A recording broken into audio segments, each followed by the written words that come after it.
Now I want to talk about chromium's, one of chromium's, we'll just say good friends, and that good friend of chromium is magnesium. Because this isn't during the holiday season, this is another one that will with people's sugar and alcohol and just overall increased consumption of low nutrient density foods is going to really strongly deplete magnesium levels. And then two, let's pull this over first. Actually, better to talk about this because we've got, these are causes of magnesium deficiency that you probably ought to know about. So one of the primary causes of magnesium deficiency is right up here. You can see this high carb, high sugar diet. So again, this is holiday eating for most people. I mean, most people, even if they're following a no grain, no pain, no sugar diet in the holidays, maybe they cheat a little bit, maybe they increase their carbohydrate intake a little bit. Remember, you've probably all heard me say that if you're not really strictly trying to follow a ketogenic diet for therapeutic reasons, one of the things that you should understand about your carb, fat, and protein ratio is that a third of your calories approximately should equal carbohydrate if we're talking about balance. And we're talking about steady balance through the course of your life through the years. About a third of your total caloric intake should be carbs, a third of your total caloric intake should be protein, and a third should be fat. Equality amongst macronutrients. What happens during the holidays? Many people go to that 60-70% mark. They're much higher carbohydrate. That's going to put pressure not just on chromium, but it's also going to create the potential for magnesium deficiency, especially if those carbs that you're eating are high glycemic carbs.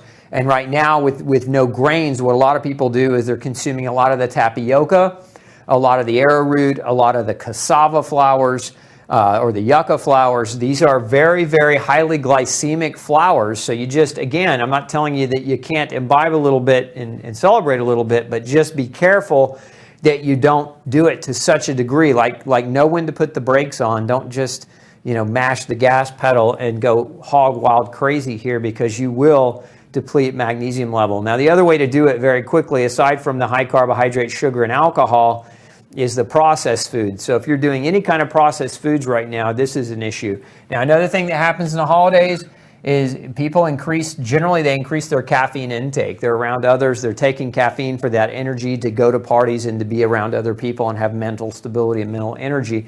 And so they're taking in more caffeine. Remember that caffeine can also deplete magnesium. So can excessive calcium and vitamin D. So if your doctor has told you had osteoporosis, what a lot of people run out and do right away, and doctors are probably the most ignorant of this, is they tell people go take more calcium when they diagnose them with osteoporosis. Even though osteoporosis is not a disease of calcium deficiency, that's like the standard nutritional answer from most doctors if you get a diagnosis of osteoporosis. So if you're out there taking 1,200, 1,500 milligrams extra of supplemental calcium, magnesium, you can deplete it. You can imbalance your magnesium levels. So it's very, very important that if you're doing that calcium excessively, that you're going to start affecting and impacting your magnesium. Now, strong levels of vitamin D, and I'm not talking about 8,000 units of vitamin D a day to correct a vitamin D deficiency. I'm talking about people who megadose vitamin D for months and months on end, and constantly are pushing their vitamin D up. That can also impact magnesium levels as well. Of course, we know an inflamed GI tract can create magnesium deficiency because of malabsorption. And so if you're eating a bunch of junk food, right, that can lead to an inflamed GI tract and subsequently magnesium deficiency. We know that soil depletion is part of the problem, that we have less mineral density of our soils because of the way farming is done today. We don't allow for rivers to flood and river plains to flood and create new fertile soil. And a lot of the way that farmers prepare soil is with nitrogen and not with nutrients. Now that's not 100% true of all farming, but it is a problem in generalized mass production farms. We also have a number of different medications that we know can deplete magnesium. So if you're taking estrogen, if you're taking acid blockers, if you're taking BP, blood pressure medications or steroids, then you might already be depleting your magnesium. And so then when you add these other things to the equation, now we get kind of a compounded impact factor on your magnesium levels. Remember what happens when magnesium is low. And what does magnesium really do as it relates to blood sugar? I think it's important for you to understand that as well. So if we look at, let's not get too biochemical tonight, we got a carbohydrate, and our body has to break that carb down ultimately into smaller carbon and hydrogen ions. And so what has to happen, there's this process internally in our bodies, inside of our cells, called the TCA cycle. TCA stands for tricarboxylic acid, or Krebs cycle. So those of you who remember the nightmare of biochemistry and you maybe hated the class, again, we're not going to get too heavy in that, but your carb has to be broken down to carbon, hydrogen through the TCA cycle. What ends up happening is we're spinning off hydrogen ions, and we're using those hydrogen ions to drive a pumping system that generates ATP or energy. So really, let's just simplify it by saying that we're trying to convert carbohydrate into energy, which is the same thing as saying ATP. The energy that the body uses is generally a high phosphate bond called ATP. So this process to do this in TCA cycle and in the breakdown of carbohydrates, there's about 8 steps in this chemical process requiring magnesium. And so magnesium depletion will make it very hard to convert carbohydrates into energy. And you've maybe heard me say this, but people that go keto, one of the reasons why they feel so much better is not because keto is necessarily a better diet. It's because they're so carbohydrate toxic and they are so magnesium and chromium depleted that they have no ability to convert those carbs into energy because they're malnourished. Because over-consuming, again, processed carbs, etc., has led to malnutrition, which now makes it almost impossible for their body to generate adequate energy from the consumption of that food. So it's not an issue of no carbs, it's just an issue of the right kinds of carbohydrates, not overdoing it, right? The rule of thirds, or that third of your total caloric intake, and that the carbs that you're consuming are nutritionally dense carbohydrates that contain magnesium as part of the equation.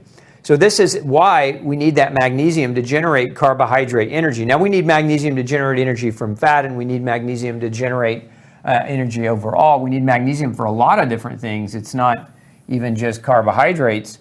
You can see here some of the symptoms of magnesium deficiency. And notice there's a little bit of overlap here. We saw the heart changes with chromium. We saw fatigue as well with chromium. We saw the bone issues with chromium. So again, there's overlap between these two nutrients. And so, again, when you have one nutrient deficiency, you can get some of these things. When you compound it with multiple nutritional deficiencies, the symptoms can become even stronger and more difficult to understand where they're coming from exactly.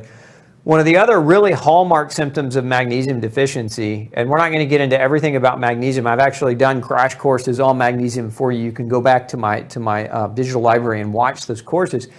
But muscle cramps, this is a big one. If you're going through the holidays and you start to experience, kind of an increase in muscle cramps, especially in your feet, where your feet and your toes just want to cramp up, or your calves want to cramp up, or your eyelids are twitching involuntarily, or you feel like your shoulder muscles starting to twitch and you're not moving them, right? This is one of the hallmark symptoms of magnesium deficiency. Now, one of the other things, remember what your muscles are and heart rhythm. Remember, your heart is important in this, but your blood vessels are muscles, right? So blood vessels are muscles, and so we're going to get increased pressure. We'll get increased blood pressure because the blood vessels themselves, your blood vessels themselves will start to cramp, right? And so that is going to increase the pressure. This is what happens to a lot of people when they go,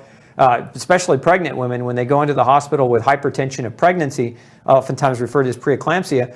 The treatment is magnesium. They use a magnesium sulfate IV on these women to get it back under control. But remember too, magnesium, and it's not listed here, magnesium is an electrolyte, and so it plays a role in the electrical properties of your nerves, and it plays a role in the electrical properties of your heart, which is why you'll see arrhythmic changes. People will develop heart palpitations and other things as a result of magnesium being too low. we'll also see appetite changes. And this one goes back to what we talked about with chromium. Actually, I should circle that with overlap because we're going to see increased sugar cravings in people that have low levels of magnesium as well. We're also going to see insomnia, trouble sleeping.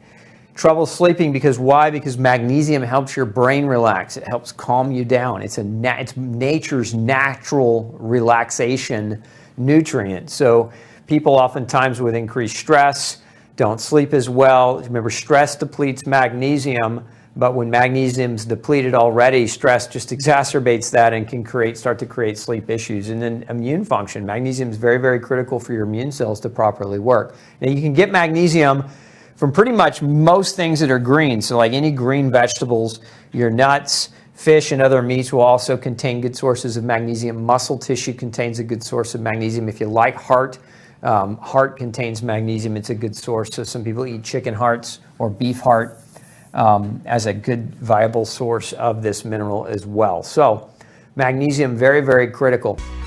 Hey, don't forget to check out the rest of the series right here. Make sure you hit subscribe below. And as always, thanks for tuning in.